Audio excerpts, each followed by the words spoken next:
Hi, everyone. Thank you so much for attending the Move Utah Summit 2022. We're thrilled to have you here today and to have this great discussion of perceptions and experiences of the everyday cyclist. My name is Kaylee Bell. I'll moderate this discussion today. If you have any questions, feel free to drop them in the chat. If you have any dad jokes, Chris Wiltsey definitely appreciates those. But yeah, please feel free to drop any questions in the chat. We'll have 25 to 30 minutes with our panelists and then time for a question and answer at the end of the summit or at the end of the session. Thank you so much to the 2022 Summit partners. This event would not be possible without your help and collaboration to bring this rich programming to the state. We are so thrilled to have your support throughout the whole summit planning and creating this program. So I'll start out with the panel today is perceptions and experiences of the everyday cyclist. What is a cyclist? Who are cyclists, and how do we broaden their experiences in Utah? This session with Bike Utah and Outdoor Afro Utah Network will look at the experiences of non-cyclists, in quotes, from their opportunity to experience Utah on a bike. We will also briefly visit some reports, resources, and apps that can help cyclists on their journey.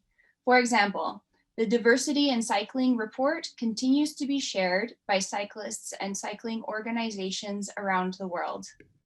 It aims to demystify the sport of cycling to newcomers of all backgrounds, while encouraging greater racial awareness amongst the cycling community as a whole. It offers practical recommendations that everyone in the cycling community can easily adopt, whether they are governing bodies, clubs, teams, bike shops, brands, or the media. Today, we are thrilled to introduce our two panelist speakers. First, we have Ashley Cleveland. Hi, Ashley. Ashley is Deputy Director of Community Outreach, Salt Lake City. Ashley is an ecologist turned city planner whose expertise and focus on equity and representation have formed her dynamic approach to seeking out opportunities to progress and evolve. In 2018, Cleveland went on to become the longest running outdoor Afro leader, which is a very big national organization. That's amazing, Ashley. And one of the first Black people to be a city planner in Utah when she took the position as Mill Creek's first Planner 1 in 2018. Ashley, welcome, and thank you so much for being here with us today. Thank you so much for having me. It is a definite pleasure. Great. And our other panelist is Chris Wiltsey, Program Director at Bike Utah. Chris is the 1,000 Miles Campaign Program Director with Bike Utah. He supports communities throughout the state in planning and obtaining funding for bicycle facilities. Current projects are largely concerned with equity and promoting the creation of utilitarian bicycle facilities. Chris, welcome, and thank you so much for your time today. We're thrilled to have you here. Thanks. Great. And with that, let's, sorry, there's Chris's bio. Let's hop right in to the discussion. Ashley, would you like to start us off? Sure. Let me open up my window here. Okay, so as Kylie mentioned, thank you so much for having us. It is a pleasure to be presenting at Move Utah. I'm so honored to be spending time with you all and, taking time out of your day to learn all of the great offerings that this summit has for you on an annual basis. Today, we will be just talking about what is a cyclist, who are cyclists, and how do we broaden their experiences here in Utah. As I have been an Outdoor Afro leader tour just for the state of Utah for the past 5 years. I host a couple of bike rides every year myself, and I even see a plethora of experiences represented just within our small community here in Utah. Two of the pictures that I have up here on the screen. One is an event we did with the Bicycle Collective, utilizing some green bikes to do an urban ride. And another one was to go to the bicycle center and learn how to fix your bike and go on sort of an urban trail. So, Chris and I will be talking about those two experiences and how infrastructure and really thinking about what is a cyclist versus an everyday cyclist, what we can do to like bridge some of those gaps. Next slide. This session today, like I said, we will look at the experiences of a non-cyclist, kind of unpack that from their opportunity to experience Utah on a bike. It's a very different nature of getting acclimated to your surroundings in a city. Whether urban or rural, bike trail or city street, we can discuss what some of the challenges are to riding a bike in Utah. Next slide.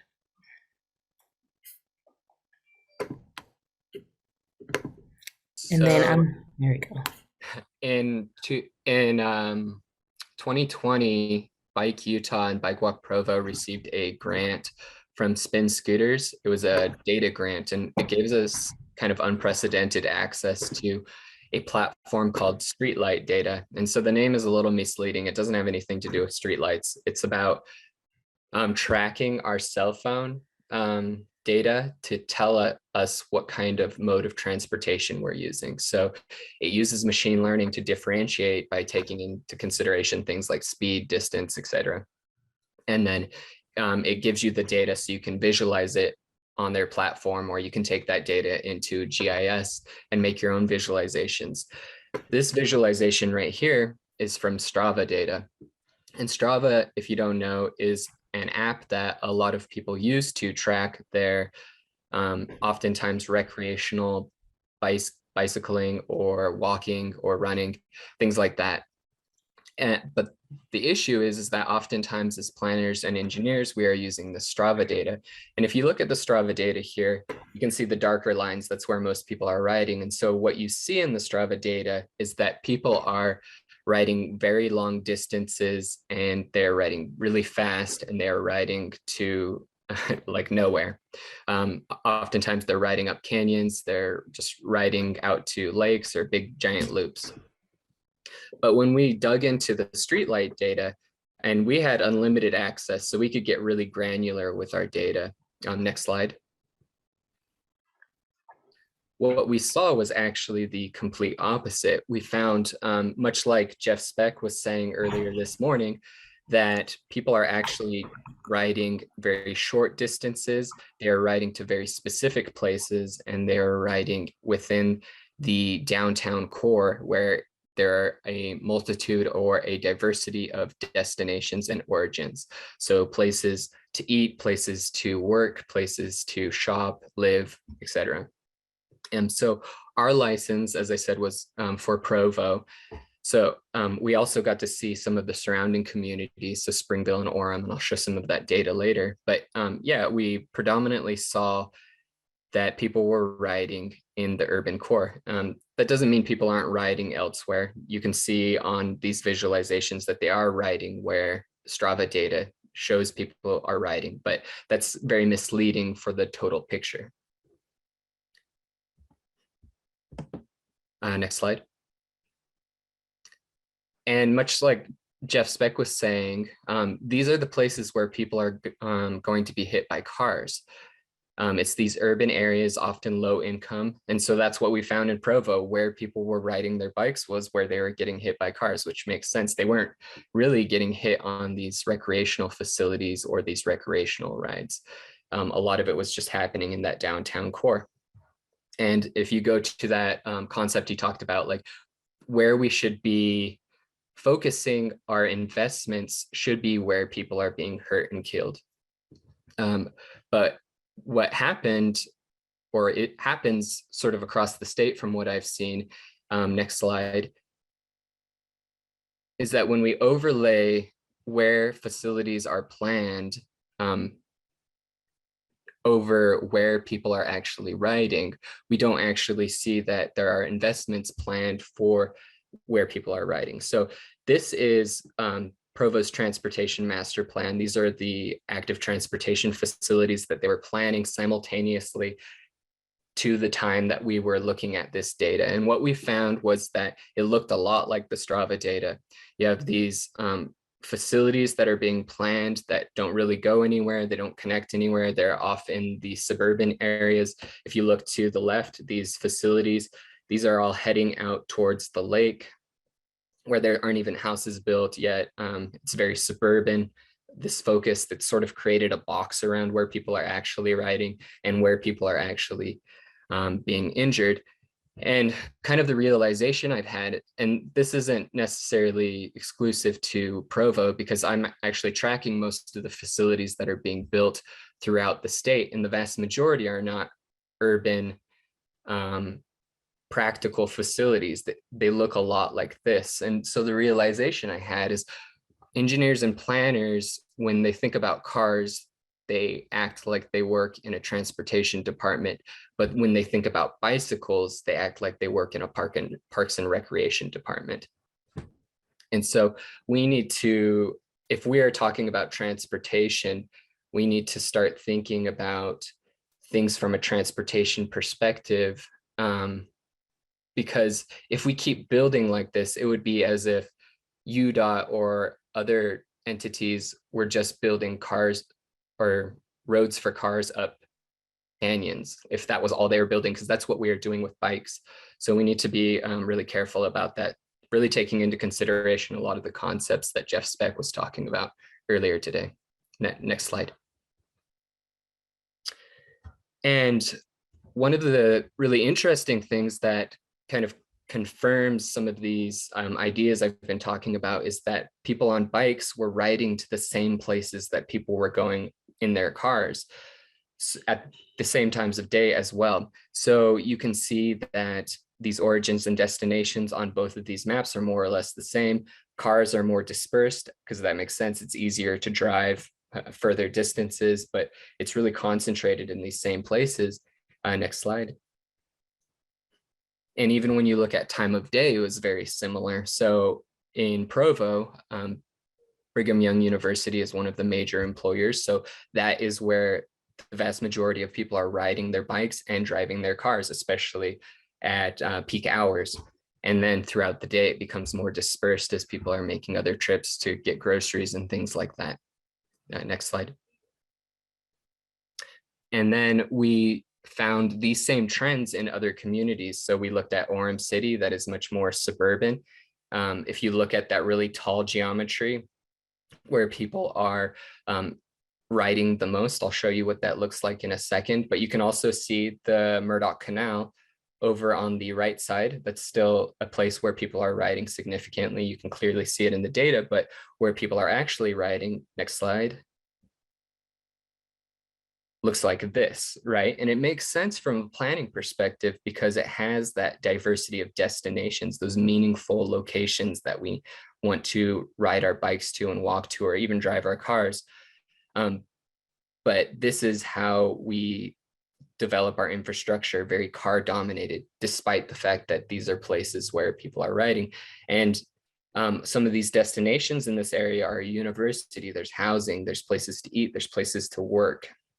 There's so many places. And this is a good example of what has been built all along State Street, right? But it's also the place where a lot of people are going regardless of their mode of transportation. But these are people who are riding their bikes in these facilities who are often desperate or don't have any other alternatives.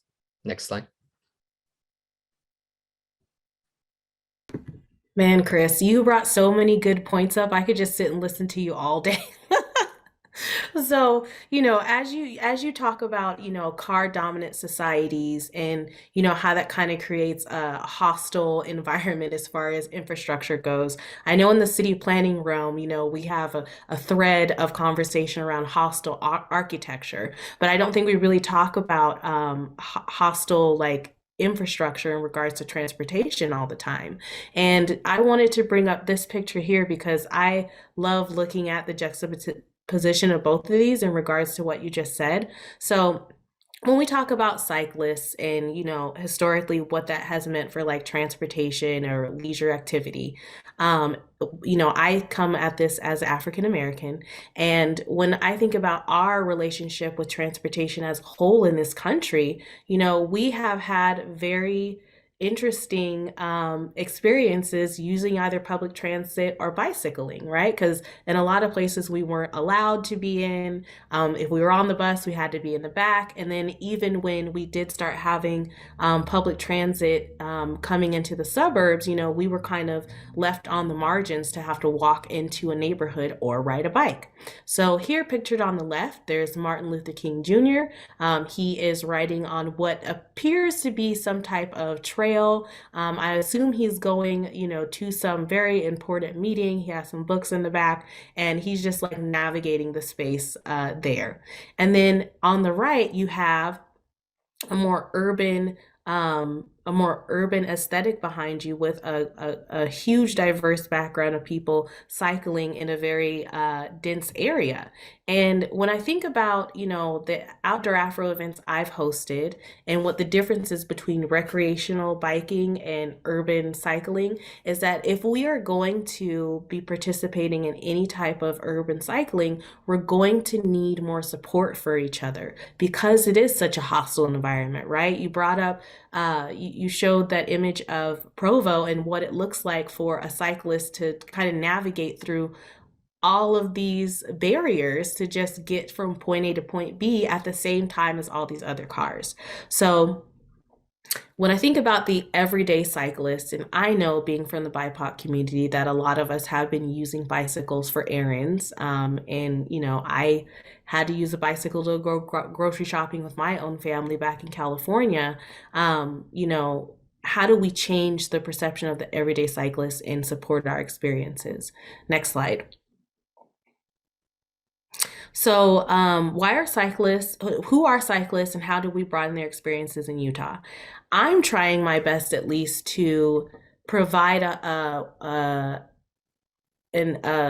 guess an array of experiences so people can choose their skill level that best suits them and then provide support when they need more assistance. So at the event on the bottom left, last year we had a bike ride that was once again hosted by Green Bikes.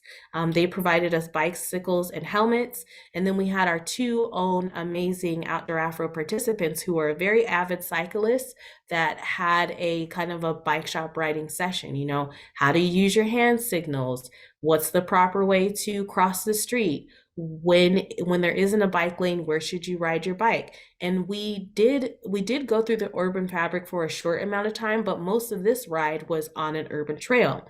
Whereas at the event at the top, you can see everyone has their own personal bike, which reflects that most of these people are pretty confident cyclists and they found their own way to get to an event. This was actually an event we had at Jordan Park. We met with the Parks and Public Lands Division so we could provide access on their long range plan. But this was a more advanced event and people didn't need as much assistance getting there. So next slide.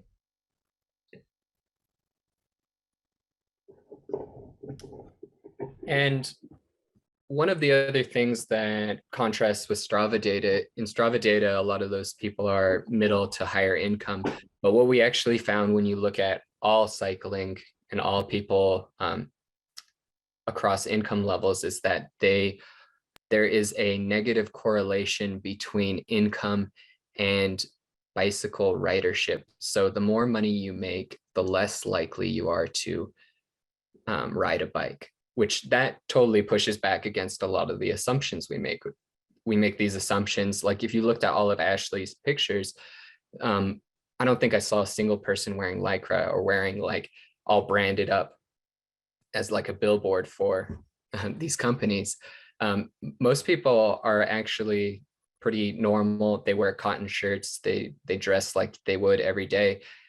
And so we build our infrastructure for an imaginary persona of who we think are riding bikes, when in actuality, they're actually very relatively low income. In Provo, it's exacerbated because there is such a large student population. So that's why you're seeing that drastic line of best fit. Next slide. We also find that Latin folks or people of color are often living in places with more traffic, because we kind of blast our highways through their neighborhoods historically. And we, as a result, if these folks are the people who are largely riding their bikes, therefore, if they leave their house and want to get somewhere, they have to ride on these really dangerous facilities through our urban cores that have been designed and built up to be sort of anti-bike and anti-active transportation. Next slide. An interesting little kind of experiment we did with some of the data was we created this barrier around all of Provo. And if any vehicles crossed that line, we considered that a trip outside of Provo. And any trips that stayed within that barrier, we considered that a trip within Provo. And for the within trips, we found that about 37% of car trips were happening within the boundaries of Provo, which was really interesting, because then when we broke down those distances that people were driving within Provo, we found that the vast majority of those trips were actually happening under 3 miles. And if you even look closer, you can see that most of them are actually happening under 1 mile, which is great from a planning perspective, because if you think about a bike shed or even a walking shed, these distances are the sweet spot for biking and walking. So realistically, you could replace almost 37% of all your trips with biking and walking if we were willing and capable of inducing, through the infrastructure we build and other strategies, of inducing the types of travel that we want. In other words, biking and walking. Next slide.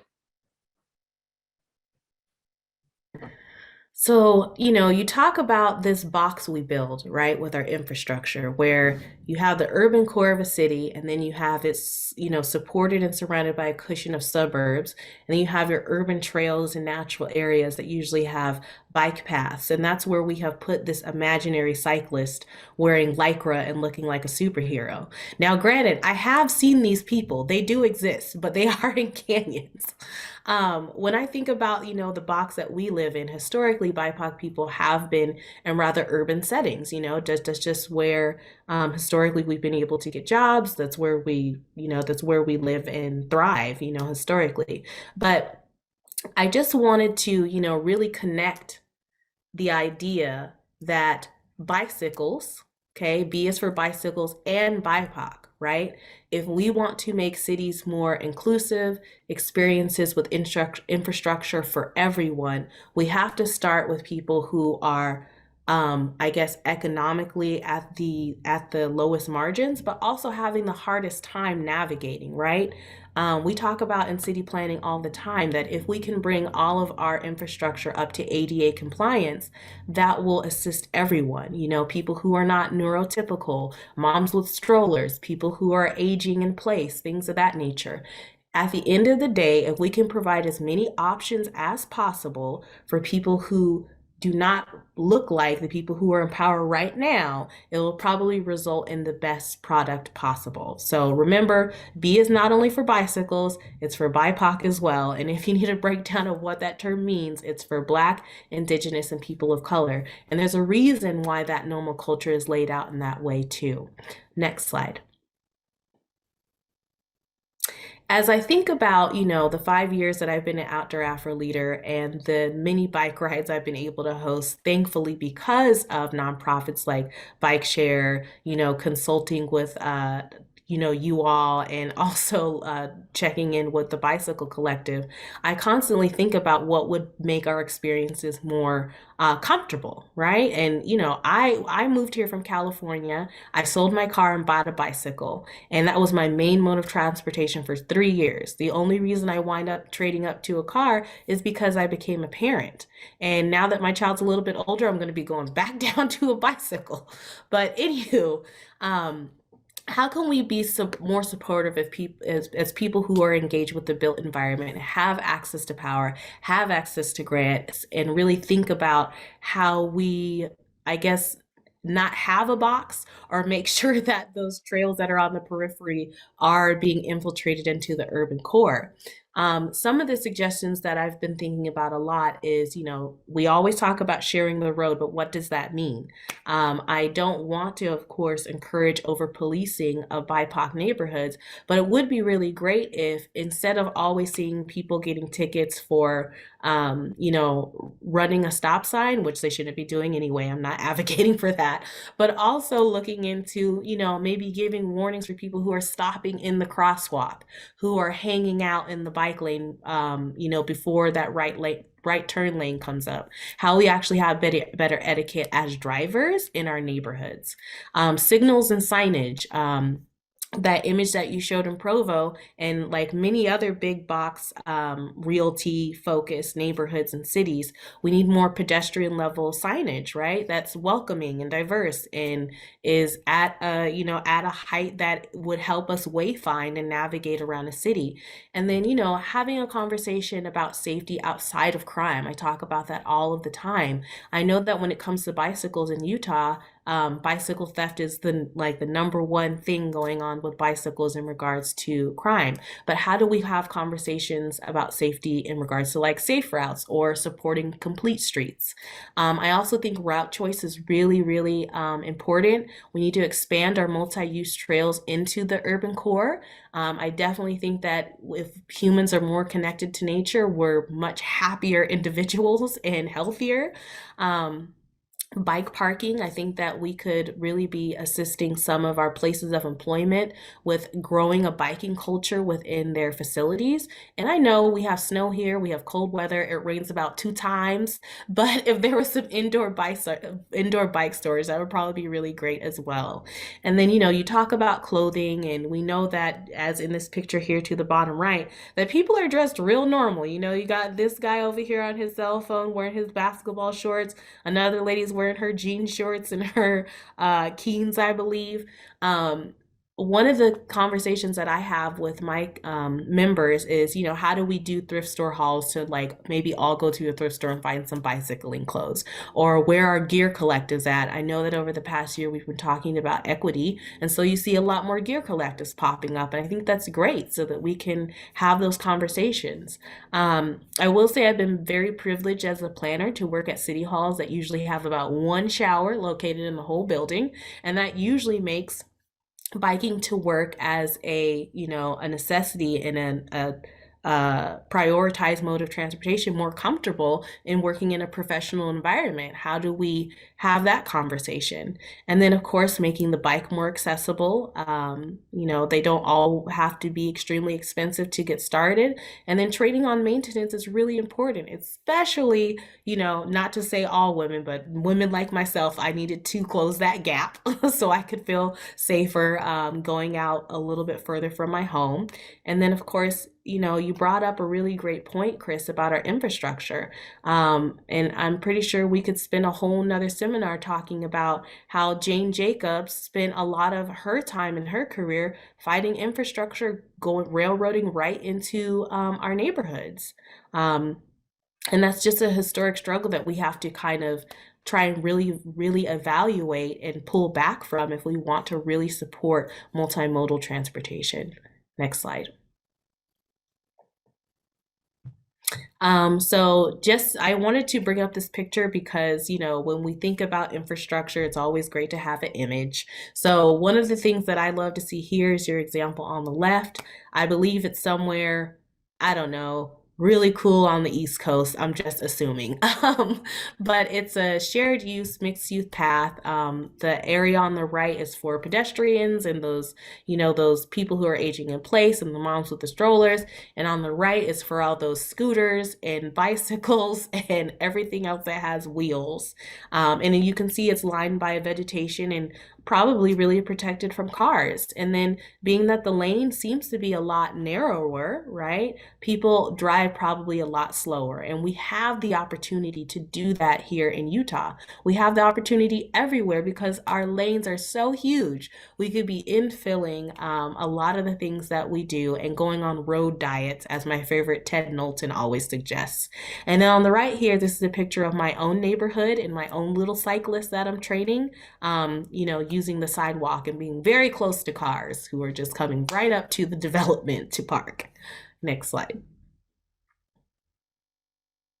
So, at the end of the day, why do we want to, as a reminder, why are we trying to get you to think about these imaginary cyclists that we are building and spending a lot of money and infrastructure in the margins for versus the everyday cyclist who uses a bicycle as a main necessity, not just for, groceries and getting to work, but also for mental health, for general health and getting active, because our decisions aren't based in reality and we need to make sure that it supports those in need. And then also, we're building and investing in a myth. And then I went ahead and put some resources for commuter cycling as a necessity. And I have a feeling we can probably skip the next slide if this is the older version. Next slide. Yeah, skip that slide. And this is where Chris comes in. So one of the issues that I think, or I hope, has come across is that we are, as Ashley said, we are investing in a myth in terms of the types of infrastructure that we are often building. So we just wanted to ask a few questions that hopefully will get you to kind of put yourself in other people's shoes and get you thinking about what it's like for the everyday cyclist.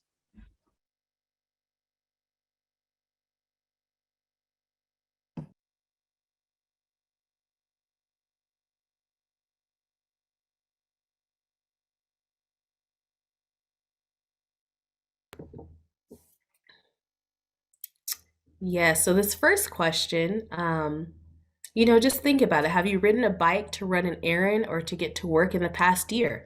I know that we have seasons that might make it a little bit more difficult, but have you yourself as a practitioner been supported in, using a bike to get around as a necessity? That could be on tracks as well, hopping on your bike and then riding that 1 or 2 miles to your front runner station and get to work or anything like that.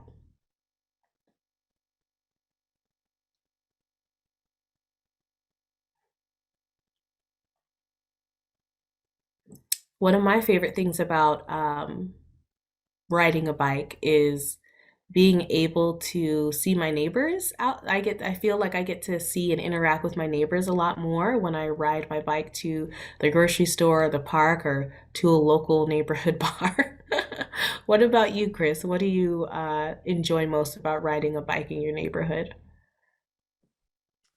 Um, I think maybe how my wife puts it is kind of interesting because she's not like lost in the sauce like me or in the bubble, and she's just like a normal person, right?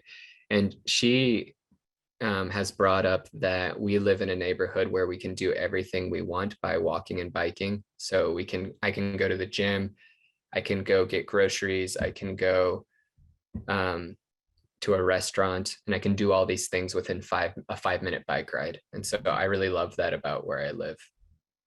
Yes, that's wonderful. Having that, what do they call it? What is it that Paris is doing? It's like the 10, 15 Under minute city 15 or minute cities, something. yeah. Yeah, that's an amazing goal. I love that we're seeing questions coming into the chat. Feel free to put them there or raise your hand because after we spend time answering those polls, we're going to get to your questions. So don't be shy. Go ahead. Oh, someone told me where that picture I put up is. Indianapolis Cultural Trail. I love it. Thank you so much, Wendelin, for knowing where that image came from. That's great. Okay, I think the poll questions are slowing down. Let's move to the next one. It looks like Oh, people have, yeah, they've already gone oh, for it. oh, I did not scroll down. Okay, hold on. I think they're going to questions. Okay, awesome. I love that. Cool. Okay, Chris, do you want to read what the summary was from our poll questions? Um, it looks like, do you want me to go through every single data point? Nah. Well, I don't know. It looks like most of you have ridden a bike or otherwise are interested in riding a bike, but some of you, 7 of you, don't want to ever. um, it looks like there's pretty good exposure to other people with different points of view. I think from a planning perspective, that's really important because it can be really easy for us to, as largely middle class and white, plan for middle class and white people, right?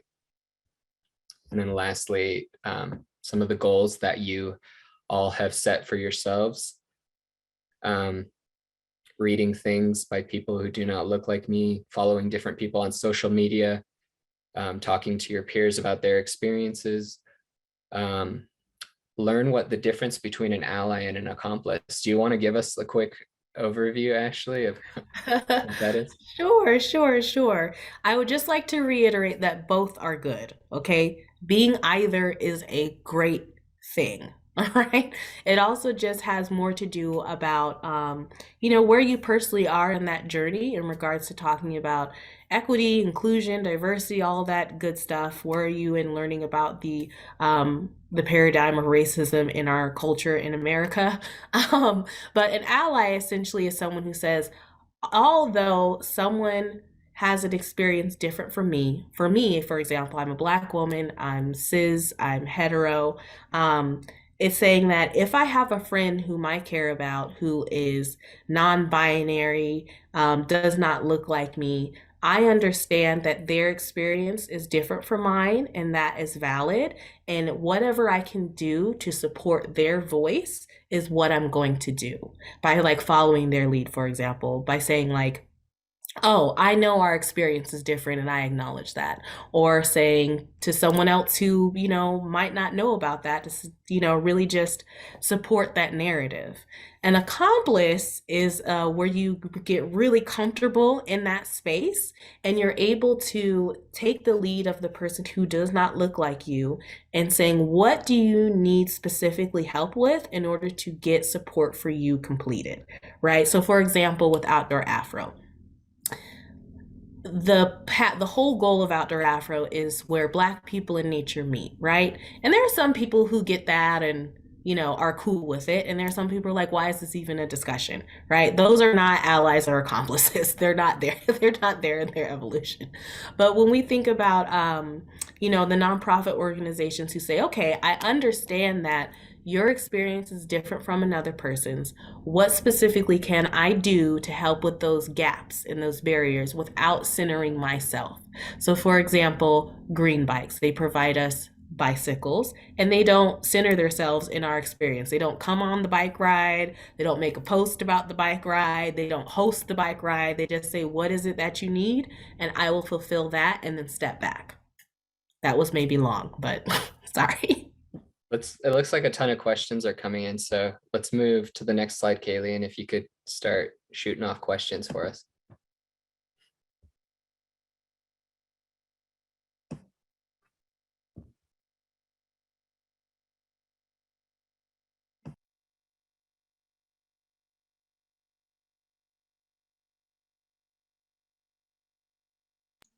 Great, thank you. Okay, we have a few questions coming into the group chat. Lots of good dialogue there. Thank you so much, Heidi, for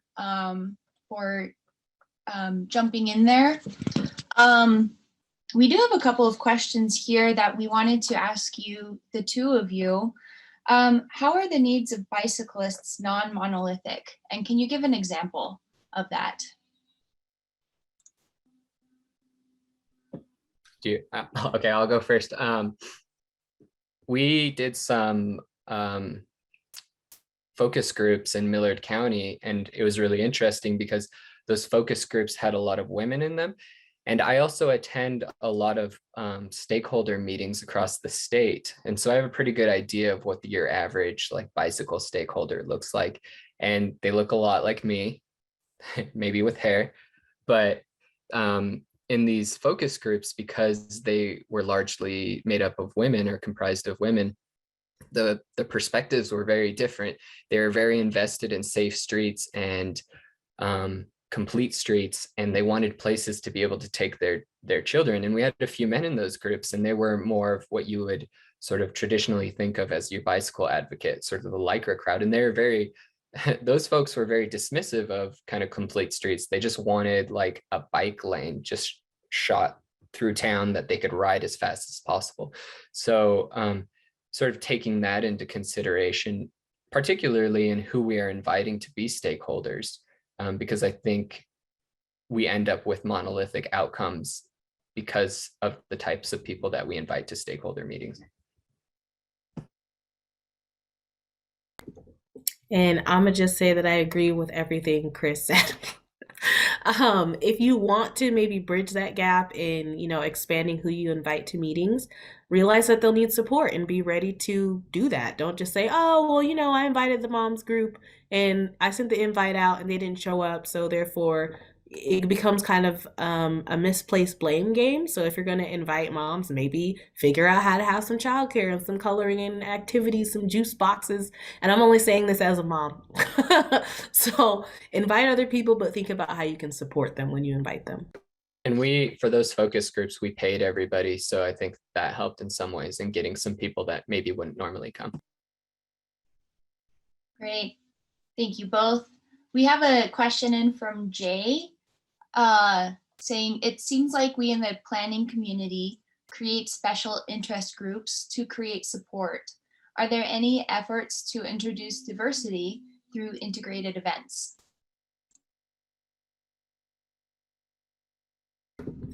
I can only say that, for Outdoor Afro, at least, because I'm a city planner.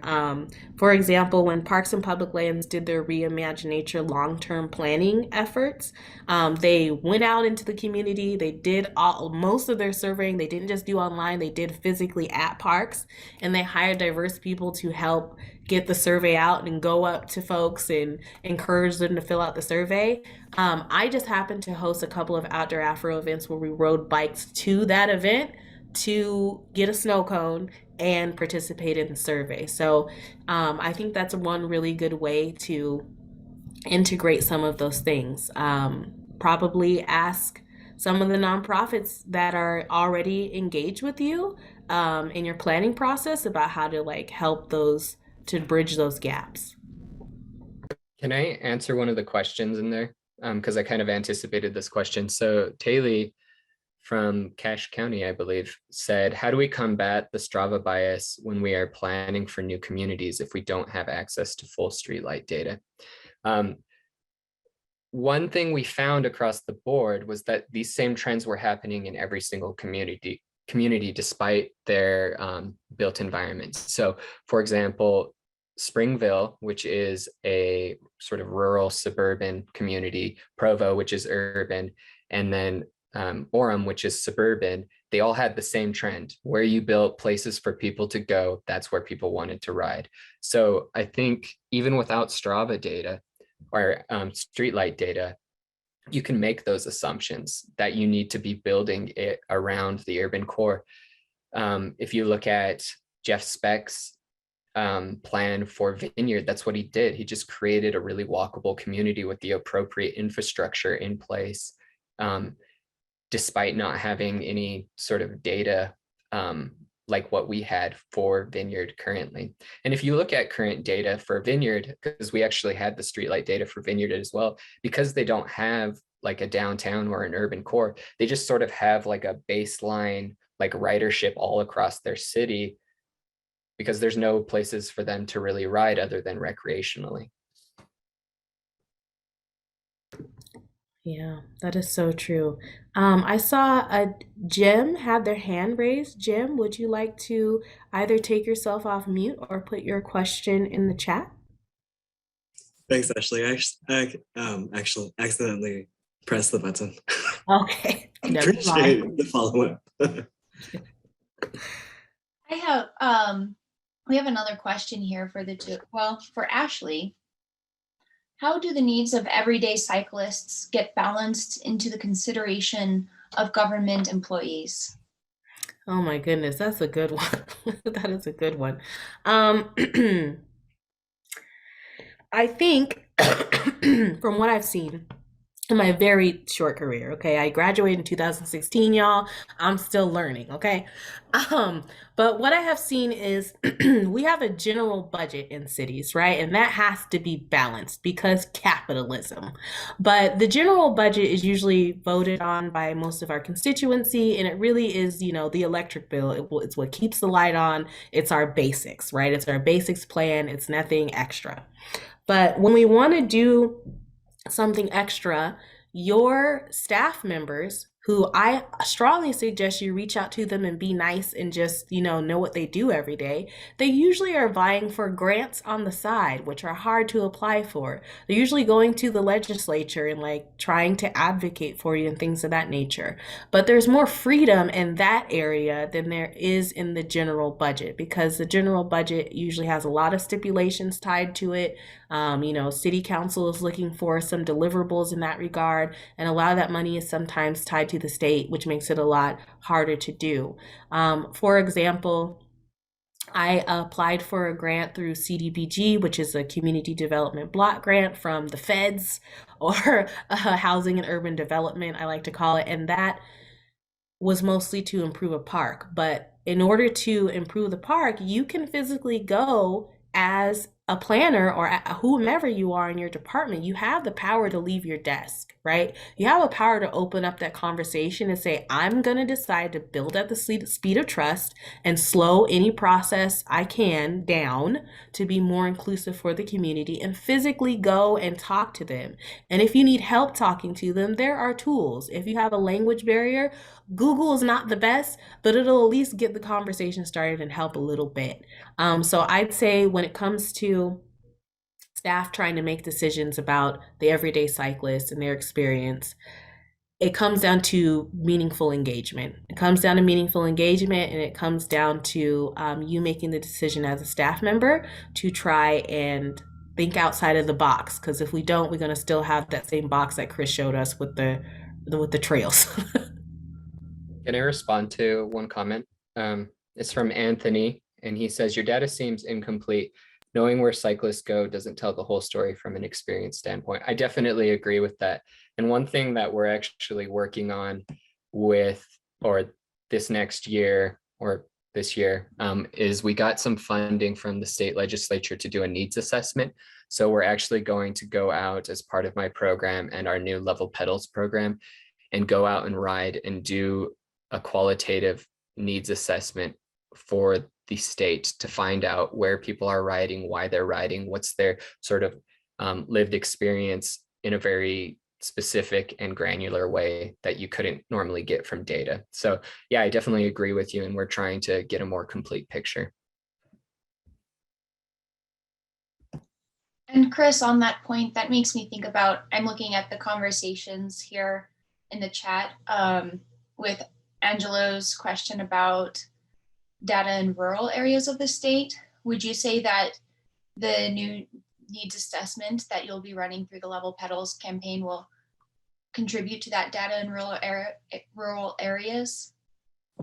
Yeah, that's definitely the goal.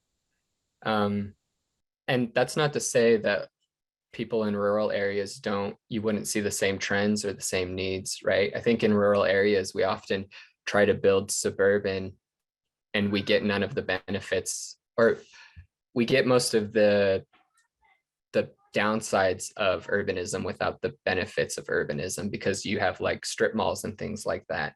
But if you could build your land use and your infrastructure to be more around walking and biking, active transportation type stuff, then you can avoid a lot of those problems that rural communities run into.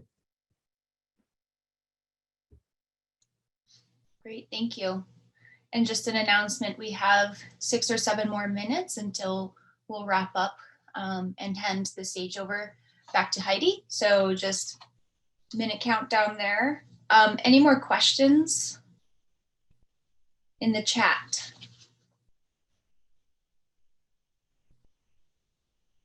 There, from Heidi, Ashley and Chris, if you could wave a wand to change anything about biking in Utah, what would it be? What a fun question. Thanks, Heidi. Land use. I would change land use. Even, I mean, maybe that's like blasphemy because of my job, which is centered around building infrastructure. But we did a bunch of other analyses. Like this was just the tip of the iceberg. Like we have a whole like drive full of different analyses. And what we found was consistently, it's all about land use. And I kind of touched on some of that, but building more densely with a diversity of destinations within those areas. And it's nuanced, right?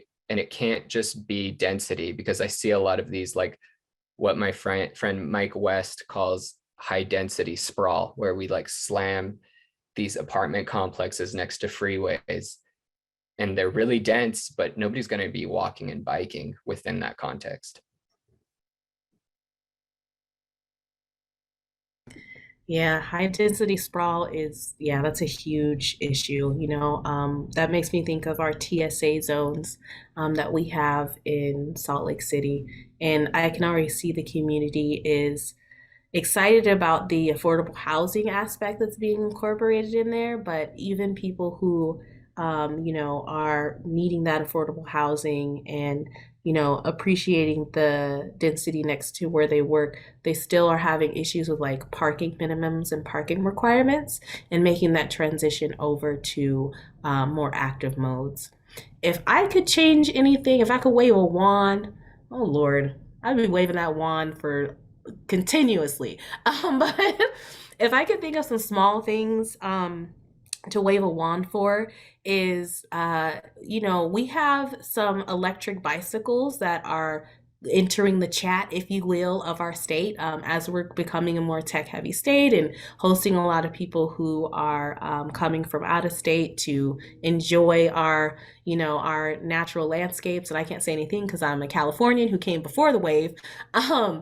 I see that there are some electric bicycle manufacturing facilities coming into neighborhoods, which I love. I think that's great. But I wish that there was a way for those manufacturing areas to work with the neighborhoods around them to maybe get them a bike, a rebate for a bike, help them learn how to utilize a bike, ride a bike. I think that people who live immediately around those like bicycle shops and those e-bike places could be getting a lot more benefit from them.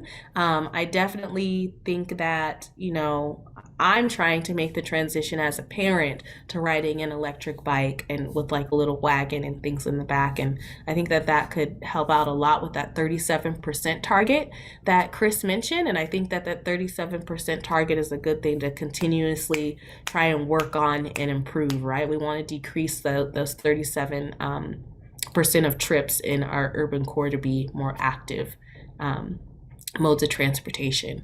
And then maybe if I could wave another wand, I'd probably say I wish that there was a directory for all of the like nonprofits in the state who are working with diverse communities, so that we can help bridge some of those gaps that Jay has a question for me about, and others, like how to actually do the work, because we're capable, we're good at having conversations. People in Utah are generally very nice and I'm loving it.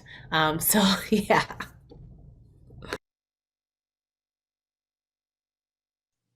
Great, thank you both. Any more questions from attendees? If not, I have a few more.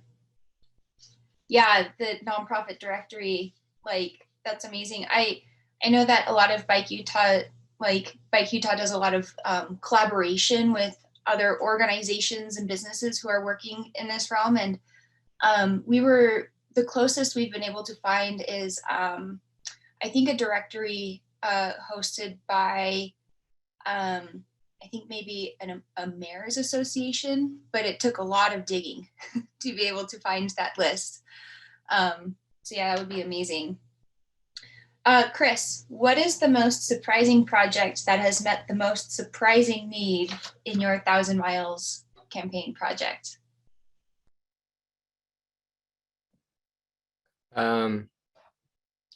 I think going back to those focus groups, actually, because I was, I had certain assumptions about what people wanted, especially in rural communities. So we did this in Millard County. And so I just assumed most people were riding recreationally, or at least aspired to. And to hear all these women repeatedly beat that drum that they wanted safe places to walk with their children was so eye-opening for me, and in my approach to the work, and maybe some of my assumptions, because I tried to be, I don't know if humble is the right word, but at least try to support the will of the people I am representing, right?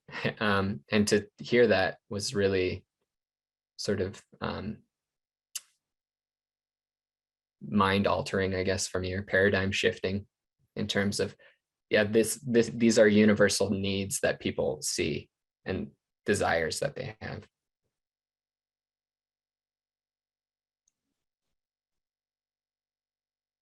Great. Thank you so much, Chris. And that concludes this session. That's the end of this session. Ashley Cleveland, Chris Wiltsey, thank you both so much for your time today. This was so educational. And if anyone wants to get in touch with you, would you drop both of your emails in this in the chat? And with that, we will hand the stage back over to Heidi. Thank you, Heidi.